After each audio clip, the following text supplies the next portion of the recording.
Hello, this is a introduction to our class blog, and the first thing you want to do is access the blog. So take note of what the URL address is and type that in to get to our home page.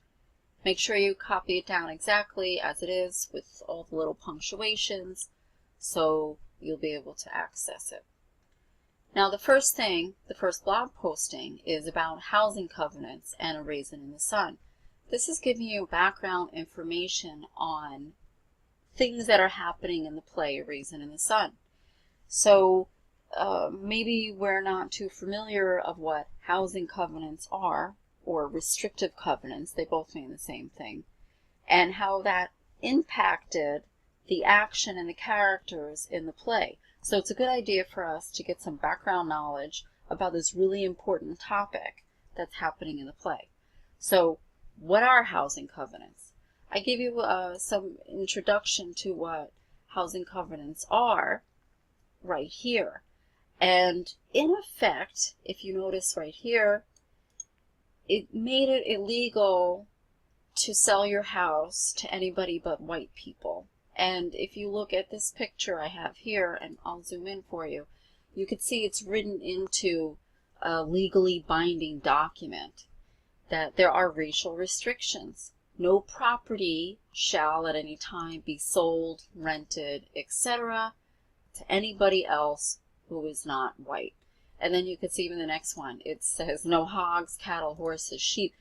So it's really interesting to look at how people viewed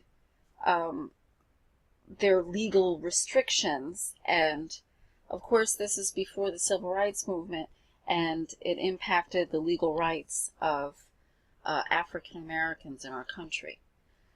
So this was going on.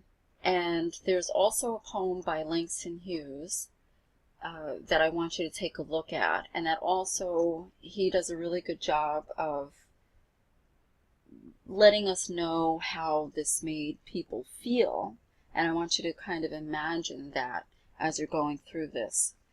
There's also other resources for you to look at. There's a video which is right here on housing covenants, and this also talks about how housing covenants legally ended.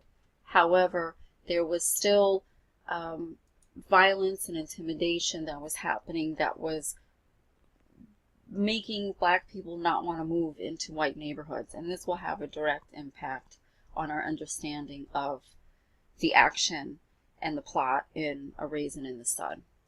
So as you're taking a look at all of this information here about housing covenants, I want you to get to the bottom, and I want you to think about questions that you still have.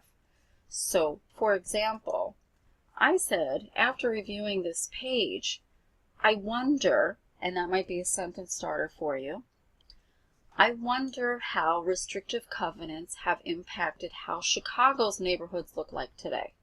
So I think this is an important question, because if people were restricted from moving into certain neighborhoods 50 years ago, does that still have an impact on today?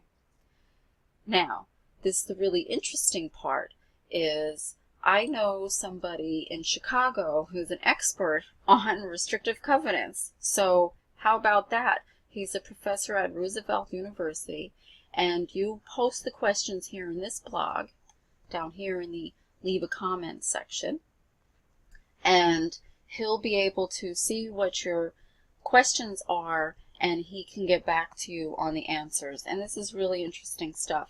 He's totally an expert, and I think it's your job to try to stump him, okay? So let's read through what is in this posting here, and then come up with an I wonder question. Leave it here in this box down here. It opens up for you. And then Professor Gelman can come back in here and post a comment to your comment. So you can see how that's going to work. And I think this is going to be a good learning experience, and hopefully a little bit fun for everybody. Okay, thanks.